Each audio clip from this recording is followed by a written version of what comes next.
physical audience here present with us today. Welcome to all of our viewers online.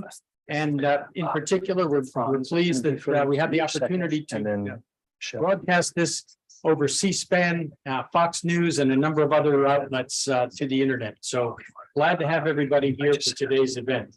I'm E.J. Harold, Executive Director of IISS Americas, the U.S. office of the International Institute for Strategic Studies, headquartered in London.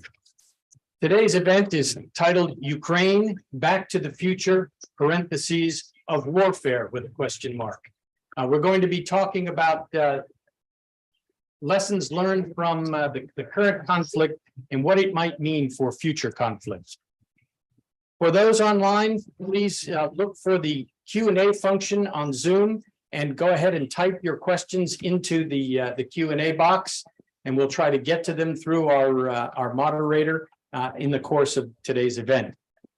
Our moderator for today is Dr. Larry Rubin. Larry's an associate fellow of our institute. He's also an associate professor at the Sam Nunn School for International Affairs at Georgia Tech. Here present with him in the room is Air Force Major General Boris Kremenetsky, the defense attaché from the Embassy of Ukraine here in Washington, D.C. And online, we have two distinguished panelists. First, Michelle Flournoy, Distinguished Professor of Practice at the Sam Nunn School, also Managing Partner of West Exec Advisors, former Undersecretary of Defense for Policy at the Pentagon, co-founder of CNAS, and many, many other credentials. And to round out our panel is our own Senior Fellow for Cyber and Future Conflict, Franz Stefan Gadi, dialing in today from our Berlin office where he is located. So with that, I'll turn it over to, let me set the scene. The unprovoked aggression by Russia against Ukraine has shocked the world with a new war in Europe once unthinkable. In this conflict, emerging and disruptive technologies have been employed on a large scale with mixed results. In addition, traditional capabilities are being employed in novel and asymmetric ways. Our panel will discuss these developments and try to offer lessons for future warfare based on observations of today. And so with that, Larry, over to you. Thank you. Thank you very much. Thank you everyone for your attendance, both in person and online. Really appreciate it. We've got a fascinating panel, we've heard, so I am not going to relate any of my introductions and the framing any more than is necessary. I'm going to turn and start to the first, go for the first question, and speakers will answer the question and then go forward after time, which we will turn it over to Q&A for both in-person and virtual audience. So let me start with the first question, and we're going to switch the order up a little bit from what you see online. I'm going to start with Franz. This first question, not really sure where to look, whether to straighten the camera or to the screen that we see. But I want to ask, how has the war changed the way the European defense community, both government and non-government, thinks about the plans for the future of war? Well, thank you very much, and it's great to be part of this. It's a really distinguished panel here. I think that answer is fairly simple. First and foremost, conventional warfare now is back in the minds of policymakers and militaries in Europe, and that has not really been the case over the last couple of years, where really this hybrid warfare narrative, counterinsurgency, and so forth have dominated the military discourse in Europe. And I think this is really one of the major takeaways here, that policymakers are really again discussing conventional warfare. Now, what does this really mean? It means on the one hand that there is at least like the beginning of a discussion about perhaps whether we have overestimated hybrid warfare capabilities of countries such as Russia, how important the cyber domain and the information warfare domain really are for the future of conflict. And I think it also poses significant questions when it comes to European force structure, similarly to what is happening in the United States, although you always had sort of a reverse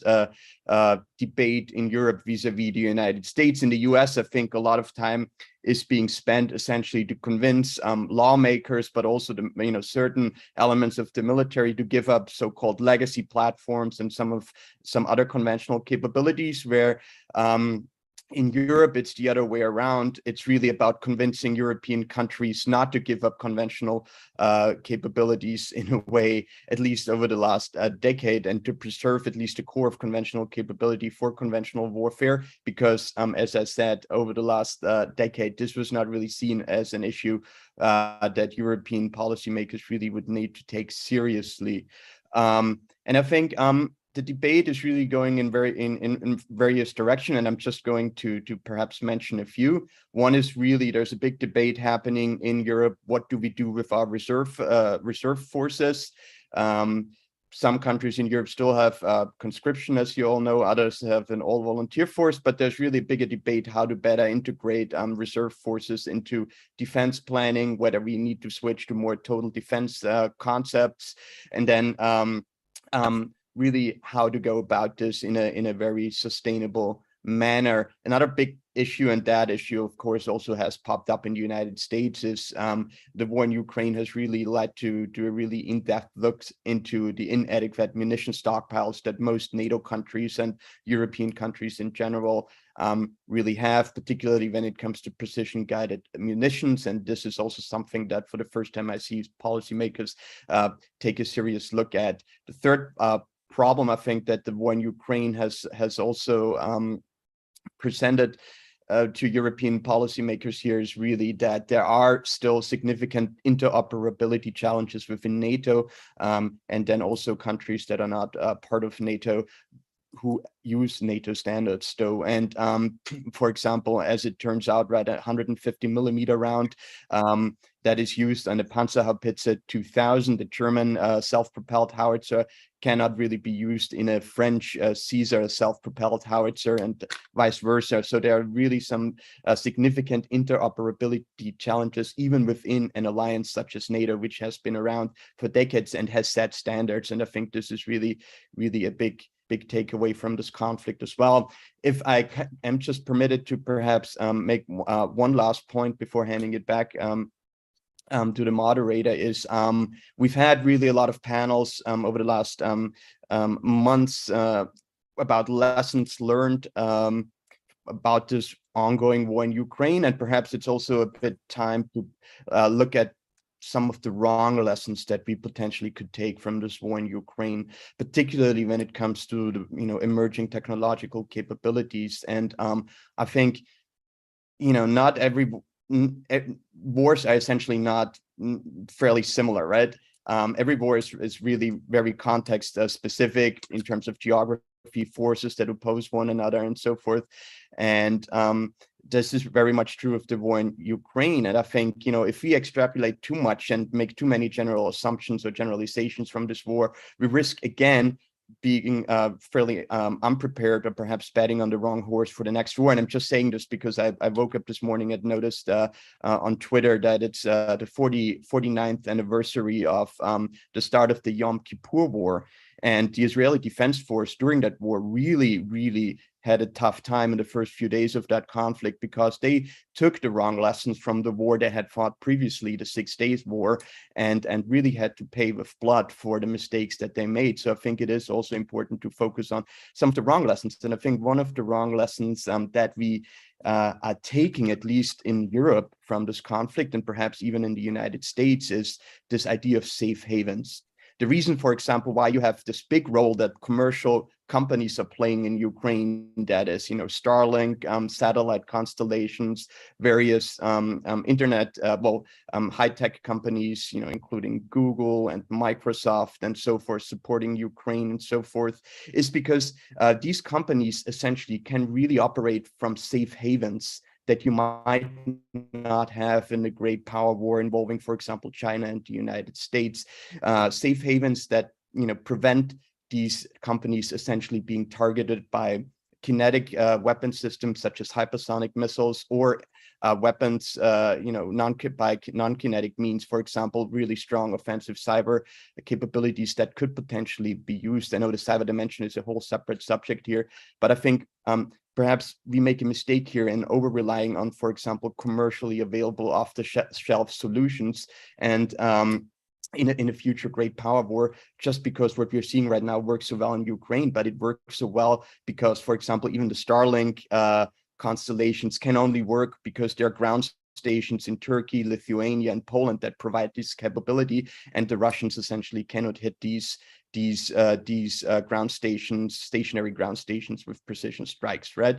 So I think we need to take a hard look also at some of the wrong lessons to be taken from this conflict. And perhaps let me end it here now and say thank you, and I'm looking forward to a good discussion.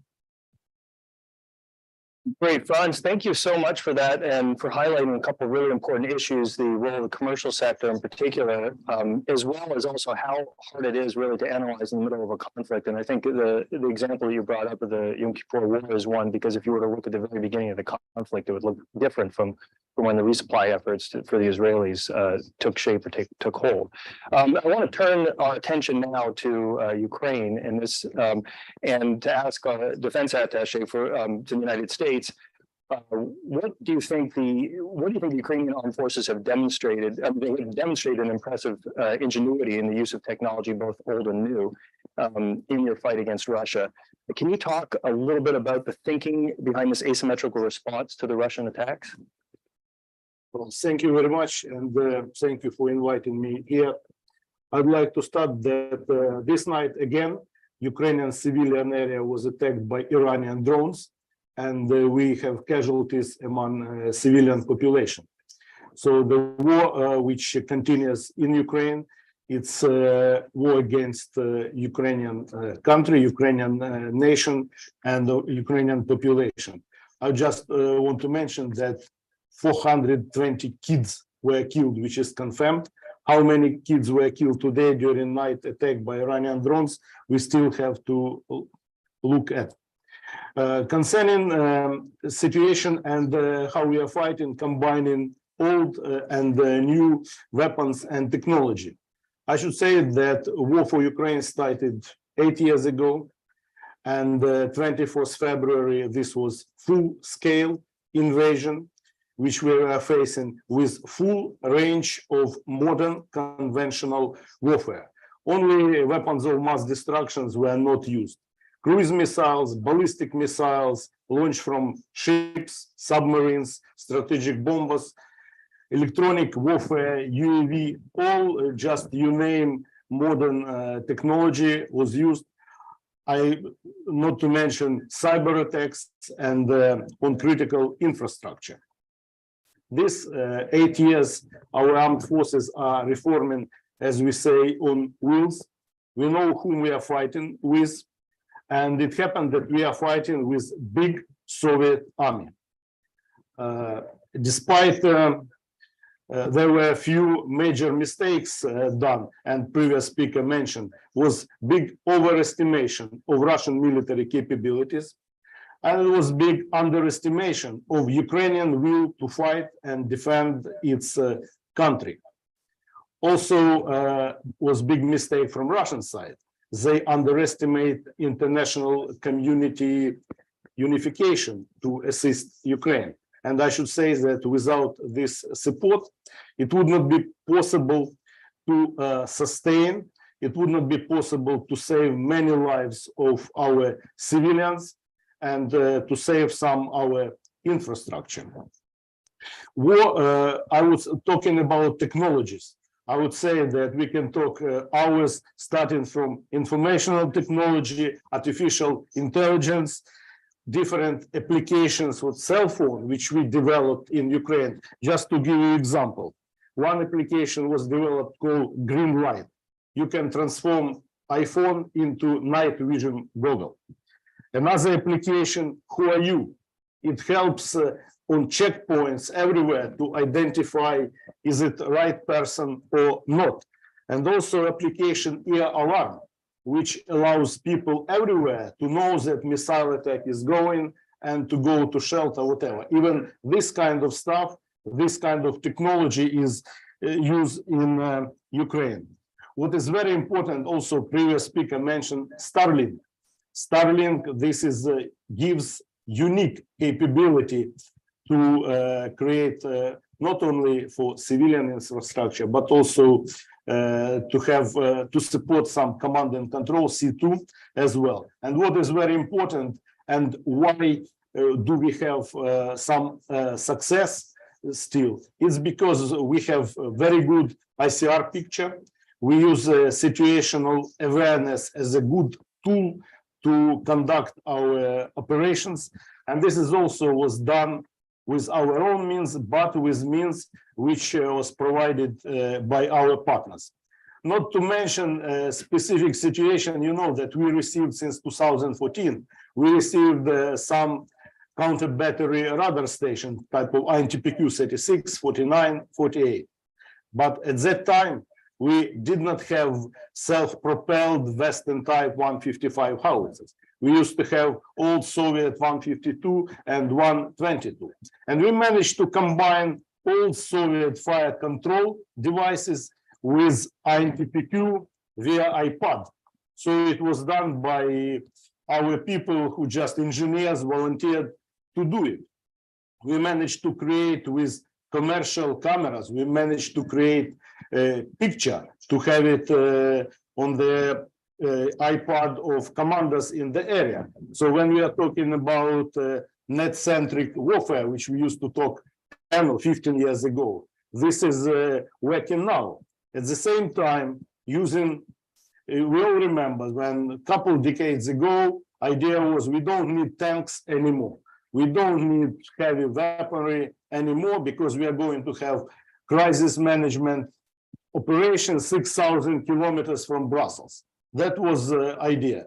What we have now, situation changed that many countries, they want to have now main battle tanks, and they show they're very effective during this type of warfare.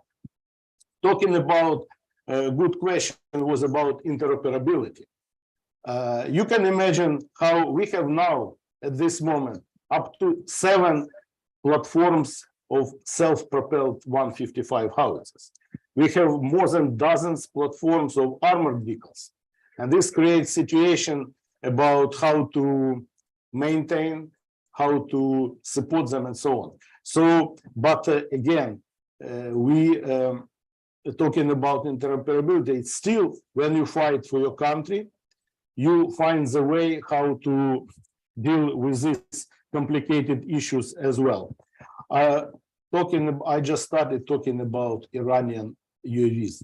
UAVs, it's became very important part of warfare in Ukraine. We have our own UAVs. We have UAVs provided by our partners. Mainly it's ICR UAVs, but what was very effective, it's Turkish TB2 Bayraktar.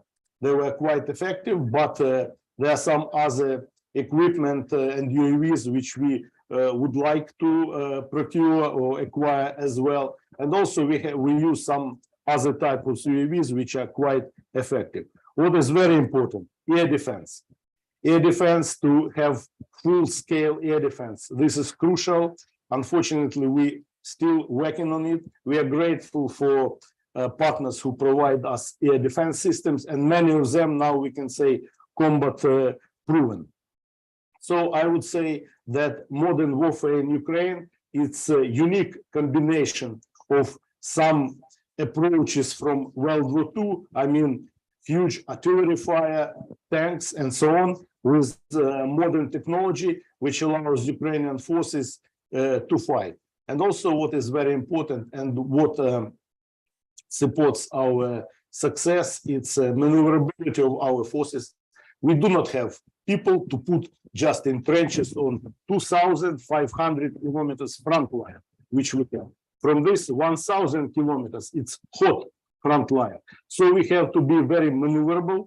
We use small group tactics. And what is more important, we transfer authority to the, we created during these 8 years very powerful non-commissioned officers corps, which allows us to transfer authorities to the units over there. And this helps a lot, which Russians do not have. They still send generals into trenches, and that is the reason around dozens Russian generals were killed so far. Probably I will stop on this, and I'm ready to entertain any questions if there are. Thank you. Thank you very much for those enlightening comments. Now I'm going to turn to Michelle Flournoy.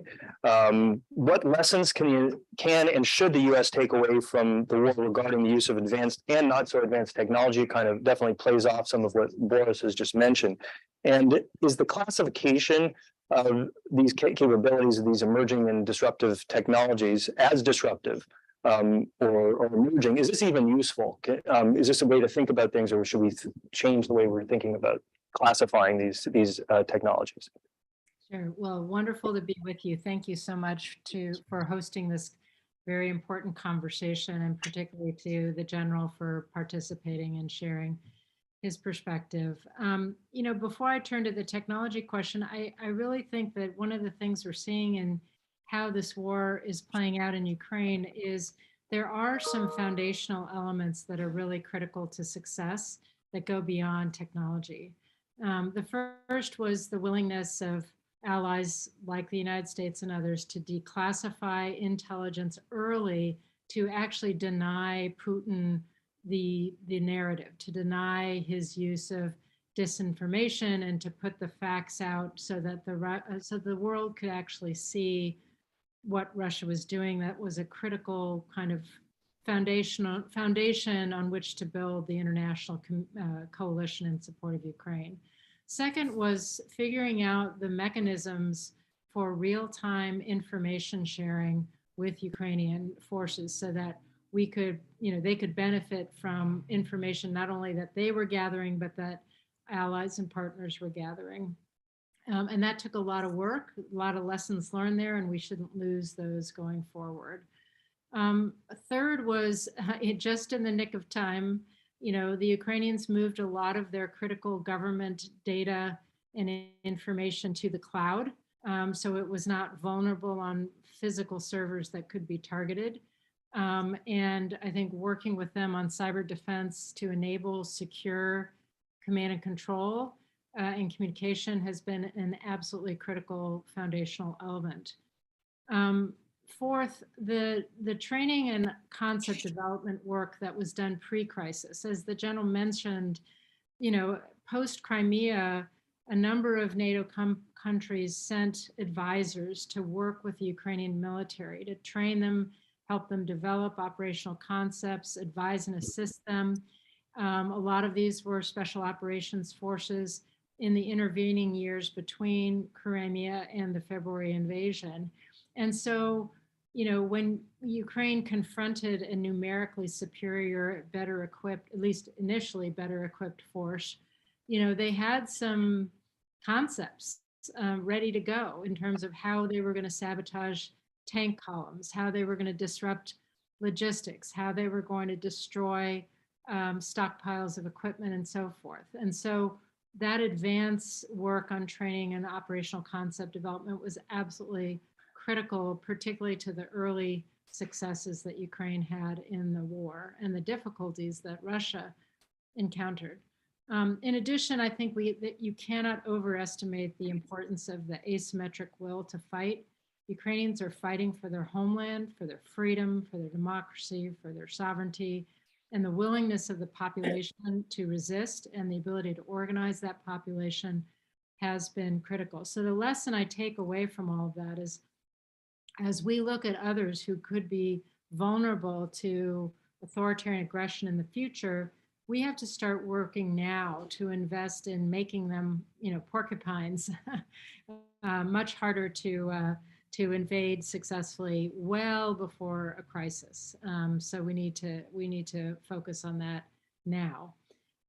So all of that said, turning to the question of technology, I do think access to the best Western technology, especially precision long-range fires like the HIMARS system, especially air and missile defense systems like the Stingers and others, has made a huge difference to Ukraine's performance on the battlefield and has greatly complicated life for Russian forces. In addition, I do think that there's been great value in integrating a number of commercial off-the-shelf systems, whether it's the Starlink system, ground stations for secure communications that have been mentioned, but also an array of unmanned, UAVs for everything from ISR to strike. I think this has been a critical source of augmentation to traditional defense equipment. I think we need to do a lot more thinking about how to leverage commercial systems in the future, especially, as Franz said, if you don't have this safe haven to operate from. I mean, I think Ukraine's geography, which fortunately borders on several NATO states, really has been unique and it has offered tremendous advantage for Western partners to supply and resupply Ukraine, but we cannot count on that favorable geography in other cases. Think Taiwan under pressure or aggression from China. So again, that means that we have to put more emphasis on building up stocks of key munitions and systems in advance, providing more commercial and defense equipment in advance, and also, again, concept development and training before a crisis, having a strategy for asymmetric layered defense, having those concepts developed not only on paper, but trained to, mastered by the host nation, and really helping countries be that prepared. And oh, by the way, and I'll just end on this note, not only can that help with defense, but it can also potentially make the difference in terms of deterrence. I mean, I think one of the things that the Chinese are studying right now is resistance. I mean, I think Russia was shocked at the degree and strength of Ukrainian resistance. I think China's never thought about Taiwan, the Taiwanese people resisting. And now they're going back to the drawing board and thinking about, well, what would happen to our military plans if they did resist? Are we really prepared for that? Can we deal with that? So these are all investments that we need to be making to not only improve the defense should a crisis emerge, but really to bolster deterrence so that the conflict doesn't happen in the first place. Let me stop there. Well, thank you very much for those great comments. I will now turn it, by design, we wanted to leave a lot of time for question and answer. And we can do so. Both, I'd like you to those who haven't done it yet, virtually, to submit your questions. I see a number of them, and we'll try to get to as many as possible. And also, if there's some in person, and if there's questions, I'm sure there will be, and you're going to be left to my questions. So let me just leave it open for you, those who have attended. If not, then I'll start off for one of the online ones. And please, if you feel comfortable, certainly state your name and your institution, maybe not your neighbor's institution or something like that. If yes, sir, go ahead. Ukraine Institute of Defense Analyses. Keith Crane, Institute of Defense Analyses. Are we taking maybe the wrong lessons from Ukraine? I mean, it seems to me it's an anomaly. And if you look at the key challenges facing the United States, it would still be counterinsurgency and potentially a Taiwan scenario. And my second, so I'd like your reactions to that. The second question really is, are we seeing a kind of the definitive end of Soviet era technology? I mean, it really appears that the Soviet equipment that Russia is using has been a tremendous failure. Okay, and would you like that for everyone to address that, or we'll go through everyone this time, and then if you have particular, unless it's directed, then I'll kind of, you guys can chime in virtually and see about that as much as you can coordinate the efforts. So let me since Franz is on the screen and I see furthest, and we'll come back this way, Michelle, and then Boris. We'll take it this way and move to different questions another way. I'm sure. Well, I think that's a great question. I think what unites situations such as Ukraine and Taiwan is, well, twofold. Let me just make two brief points here. First of all, what Ukraine has shown again, and this is not something new, the effectiveness of combined arms operations, essentially. And that combined arms operations in modern and future warfare are going to be absolutely essential to preserve your combat power and to project your combat power. Combined arms operations are the foundational element for what in the United States is called joint all-domain operations, and in NATO will probably be called multi-domain operations. It's really combined arms operations on steroids, so to speak, across multiple domains. And this is really where the direction of future warfare is heading. If you can't do combined arms, you can't do joint all-domain or multi-domain operations. And the theory of victory essentially at the operational level for the United States in the war against China over Taiwan is really dependent on the effectiveness of joint all-domain operations. So this is how you, I think, connect Ukraine with Taiwan in this particular instance at the tactical and operational level. The second point is really any conventional war involving great powers is going to be a prolonged conflict, most likely. It's not going to be quick, fast, and it's not going to be over very soon. So you have you're likely going to have a significant level of attrition here. So I think that's a key lesson to be taken from Ukraine, but it's also a lesson that potentially you can take from Ukraine and apply it to a situation such as Taiwan. So I think it would be very important not to really constantly keep on war gaming the first couple of days of the conflict over Taiwan, for example, between China and the United States. But let's talk about gaming it at day 40, 50, 60, 80, 90, and try to take into account what kind of capabilities would already have been lost at that stage, because I think attrition, unfortunately, next to maneuver is going to be a very critical element in any future great power confrontation. I think this is a key lesson from Ukraine. Michelle, do you want to? Yes, yes. So, I agree with the premise that we really have to evaluate each scenario unto itself, because context really does matter. And the needs of deterrence and defense in different contexts can vary greatly. But I do think there are lessons that do obtain. And I think, the importance of thinking asymmetrically, and sort of breaking out of the confines of a sort of attrition-based warfare when we think about, say a Taiwan scenario vis-a-vis China, to help to think about how would we focus on vulnerabilities that we could exploit. And here, just as Russian logistics proved to be very vulnerable in Ukraine, talk about projecting power across 200 kilometers of ocean to get to Taiwan. There's a lot of vulnerability that can be exploited in terms of any kind of power projection from China to Taiwan. Similarly, vulnerability of C4ISR, and their command and control networks under constant attack from whether it's cyber, electronic warfare, and other means. The lesson that I've already mentioned, of the importance of preparing in advance, all those years of training, concept development, advising, assisting, equipping, and that's even more important in Taiwan, which as an island will not have the kind of safe havens for ongoing supply that Ukraine has had in this situation. And I think there's some critical areas where we need to focus, which is, helping a country like Taiwan build a more robust network of networks to enable faster, better decisions than the adversary. And that goes for us as well, and our allies.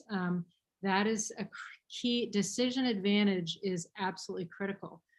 Ukraine's been able to achieve it in many instances with our help, to Russia's detriment. The same has to be true, in other conflicts where we're supporting partners in the future.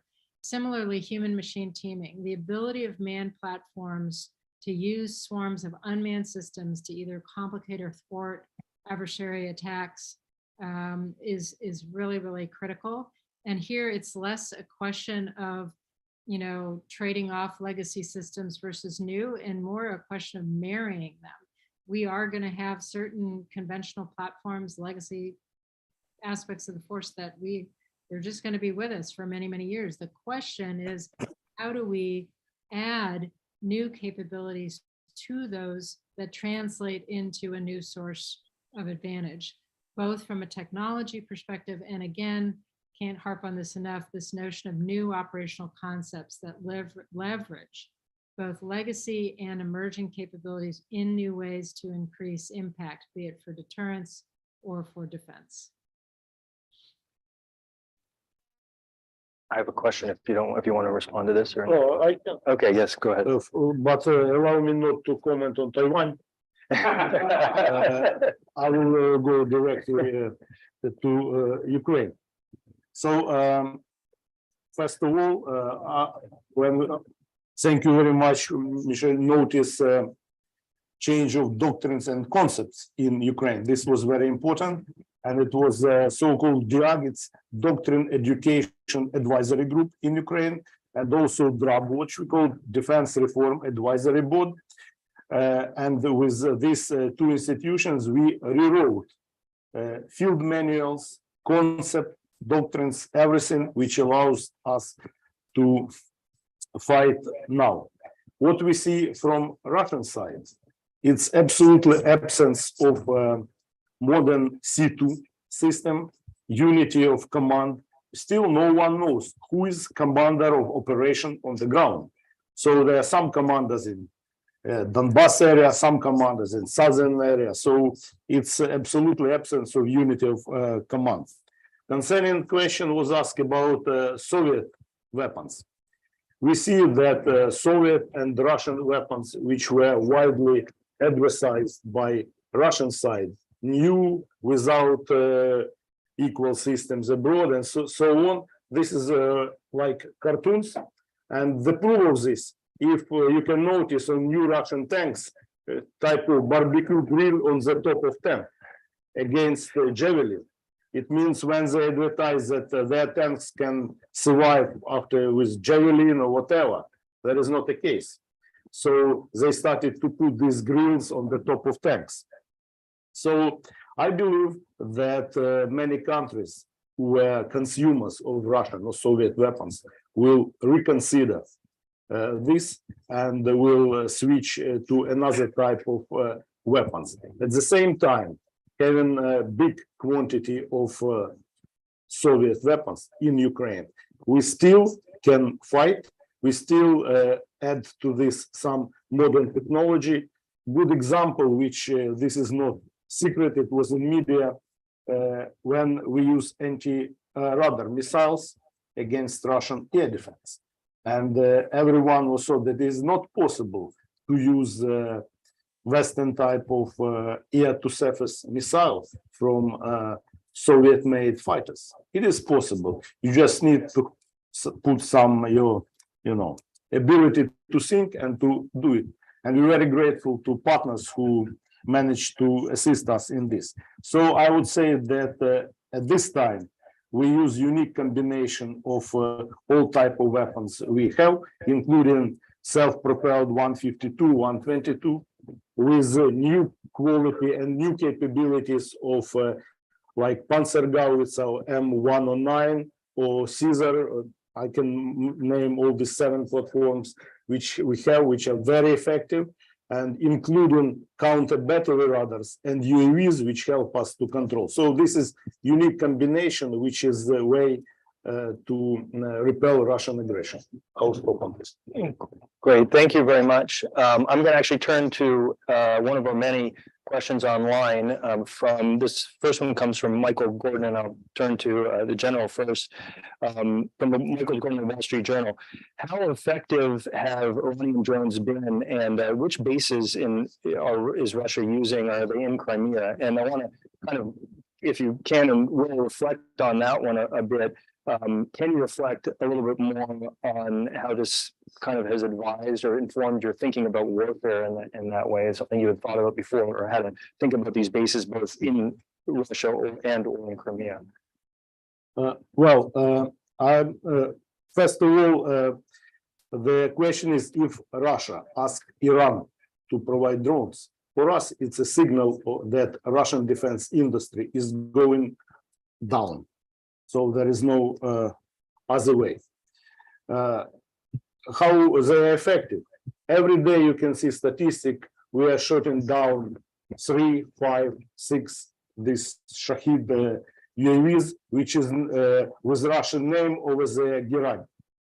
This is 3 to 3 meters UAV, which has around 40-50 kg of explosive, and it equipped with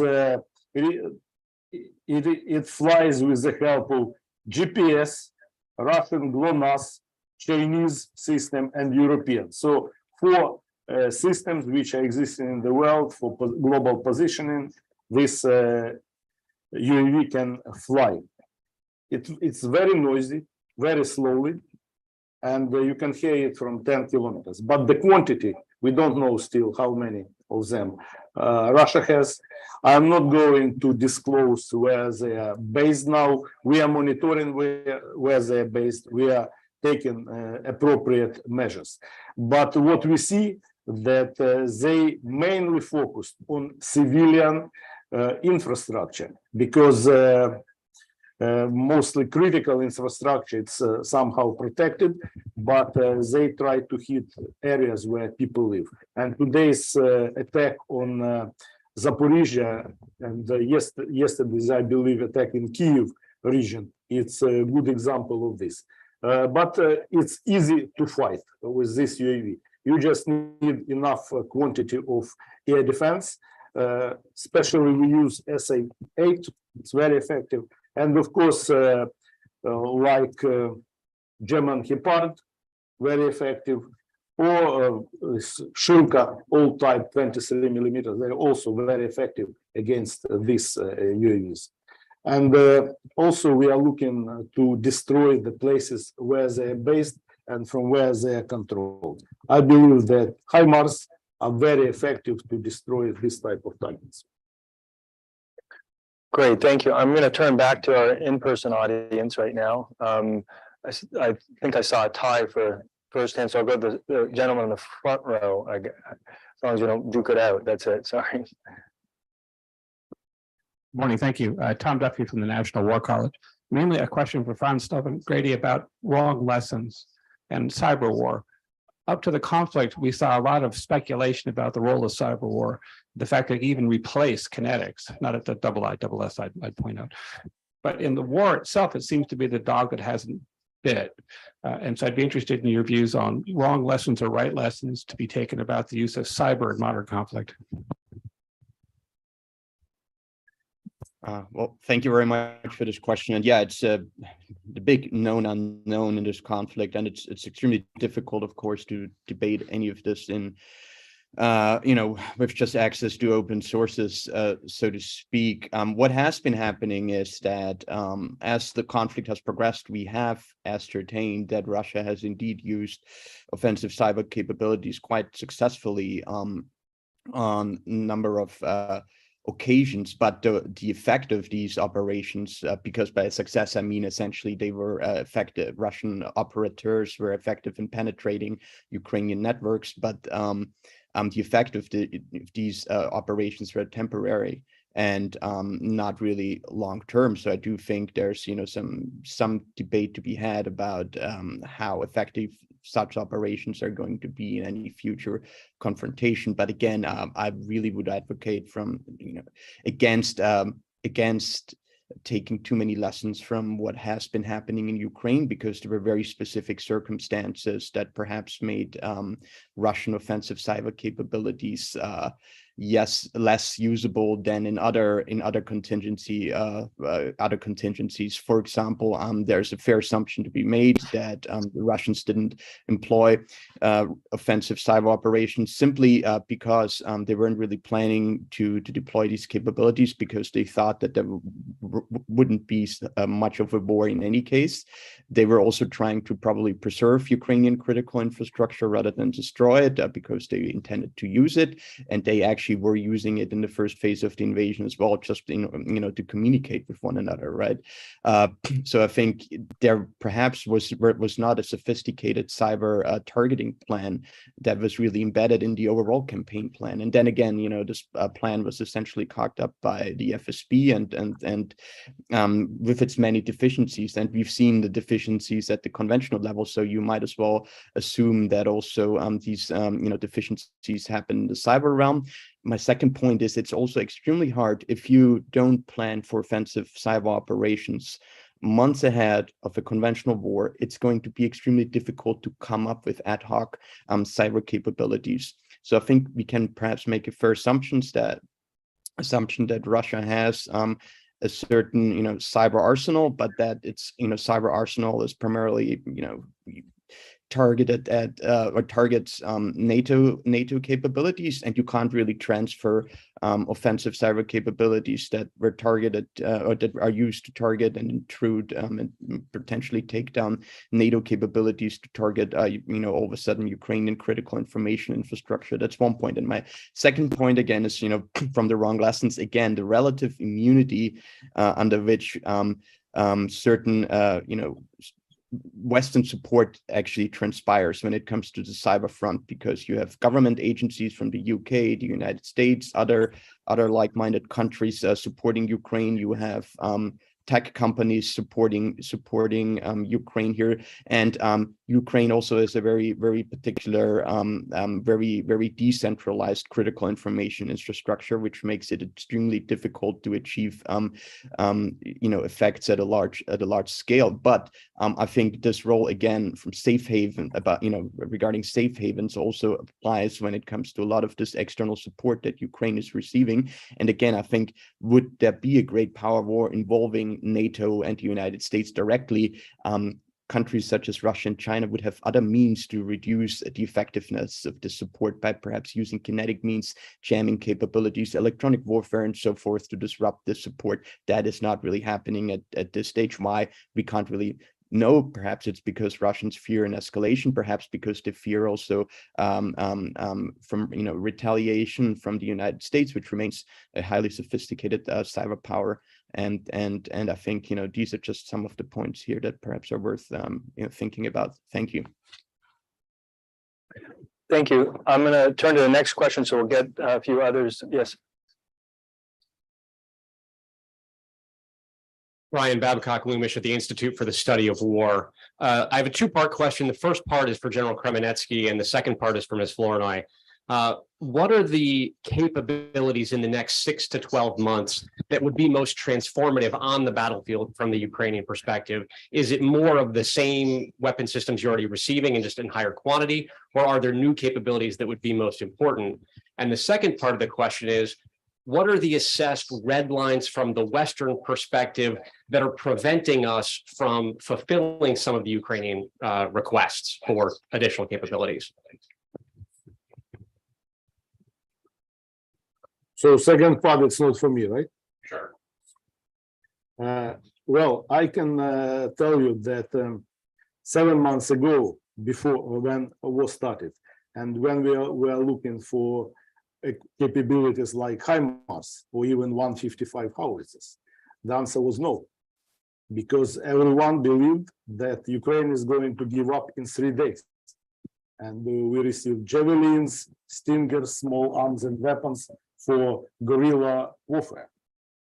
When the world saw Bucha atrocities, we received 155, which was a game changer on the ground because the range is higher than Russian artillery, and we managed to fight with good results with Russian artillery. Then later in spring, we received HIMARS, which was really game changer. With HIMARS, with a distance of 80 kilometers, we managed to destroy a lot of Russian C2, ammunition depot, logistics, and everything on the temporary occupied Ukrainian territory. In this way, we cut Russian forces from supply chain and so on. What we are, as we advance now, what we are looking, what capabilities we are looking in the future, we're still looking for artillery. Probably self-propelled is more effective. We are looking for rounds like Excalibur, which are very effective. Thanks to our partners, we receive some of them, and they're very effective. We are looking for long-range missiles for HIMARS, which still we need to hit some targets on the occupied Ukrainian territory. We are looking in future. We are going to shift in any case to another fighter jets. We are moving to switch to Western type of other equipment like armored vehicles or tanks. Plus, we can produce a lot ourselves. And the way ahead, it's to create joint ventures or something like this with Ukrainian defense industry, which was capable to produce satellites, ballistic missiles, and so on in the some past. So that is the way ahead to obtain this kind of capabilities. This is very short answer. Thank you. Thank you very much for the short but comprehensive answer. I will turn Michelle, Ms. Flournoy. Yes, I can tell you what I can see from the outside, not being in the administration, but I think there's a very strong desire to support Ukraine in general, but particularly at this moment where the momentum has shifted and the Ukrainian military is taking the initiative and having some real success. I think everybody's hoping for some continued push before winter sets in and before the Russian mobilization of additional personnel sort of arrives in the field. I think the issue has always been, how do we balance supporting Ukraine with managing the risks of escalation to a broader Russia-NATO conflict. And so that frame remains, but as the general noted, as the wars evolved, as Ukrainian needs have evolved, as Ukrainian success has increased, I think the comfort level has increased in terms of providing Ukraine with more and more sophisticated equipment. My understanding is the focus now is on artillery, HIMARS, and also armored vehicles, tanks, armored personnel carriers and the like. And so I think the focus is on immediate needs that can make a difference in sustaining the momentum on the battlefield. But this also raises two longer term issues. One is our longer term security cooperation and security assistance commitment to Ukraine through foreign military financing, through foreign military sales. And that's where we can get into a much more sustained support for helping the Ukrainian military to rebuild and re-equip over time. And then I think it also raises questions about the industrial base. Honestly, there are a number of things where US stocks have dwindled to quite a low level because we've supplied so much to Ukraine. And in many cases, things like Javelin, Stingers, they're out of production. And so the whole question of how do we replenish stocks, how do we invest in a more agile, more robust, more responsive industrial base, certainly in the US, but also potentially, in collaboration with partners and allies. I think that is a larger, longer term question that we need to come back to and address.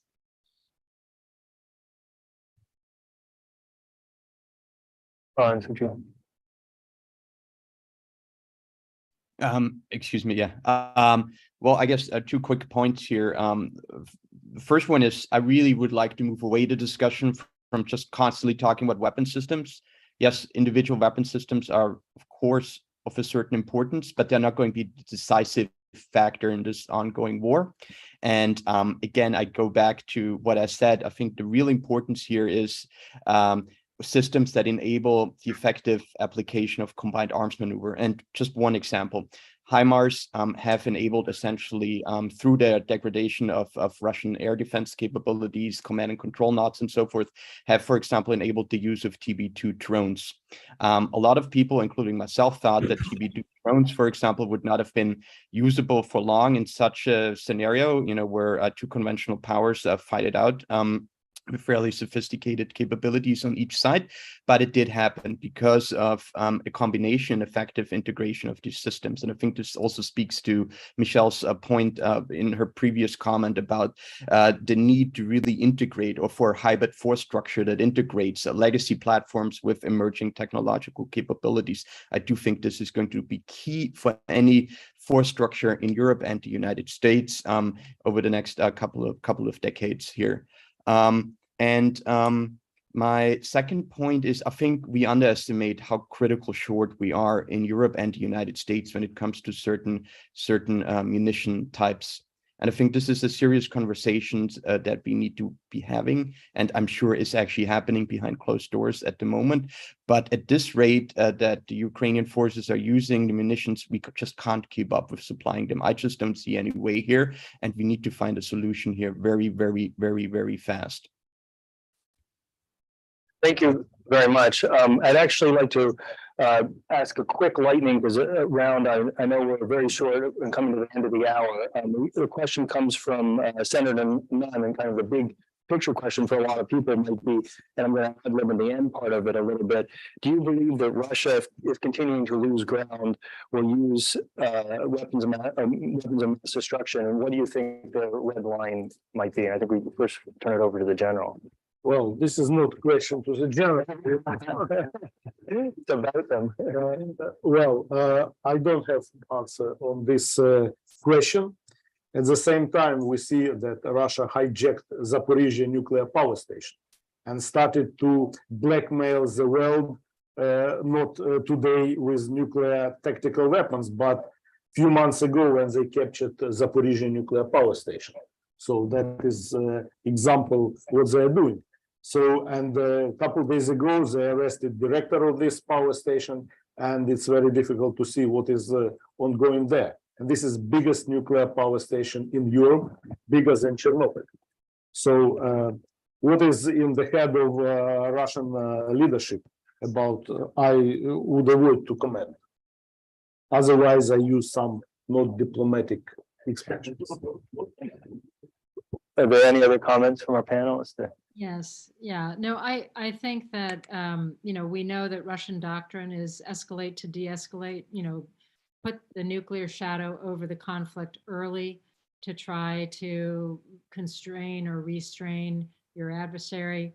I think the saber rattling is having an effect, but it's hard for me to imagine Putin actually using a nuclear weapon unless he got to the point where he really didn't have anything to show for his invasion, that he is truly losing. I do worry at that point if his back is up against the wall, if Ukraine is fully successful. Unfortunately, this additional mobilization that he's just ordered has really, it's a doubling down. It is now tying his political future to the outcome of this campaign. And so I think one of the things we have to do collectively is to really work on deterring that nuclear use, to help Putin understand the extraordinary and catastrophic costs that Russia would suffer from not only the US and NATO, but from the international community. Talk about making himself and Russia a permanent pariah, and sanctions, permanent for, as long as he's in power, someone like him is in power. I mean, it would be a disastrous decision for Russia, let alone everybody else. And so, but we have to really work to convince him of that so that the threat remains a threat and it doesn't actually translate into actual demonstration shot or use of any kind.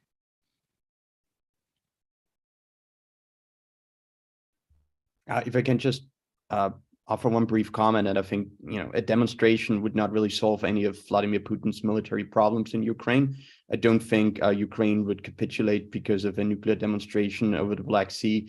For example, I think Western support would actually double down once something like that, would happen, and it would have no impact whatsoever, in my opinion, on the military fortunes on the grounds of the Russian forces. So it's a low probability event. It should be taken seriously, but at this stage, I really judge it to be highly unlikely.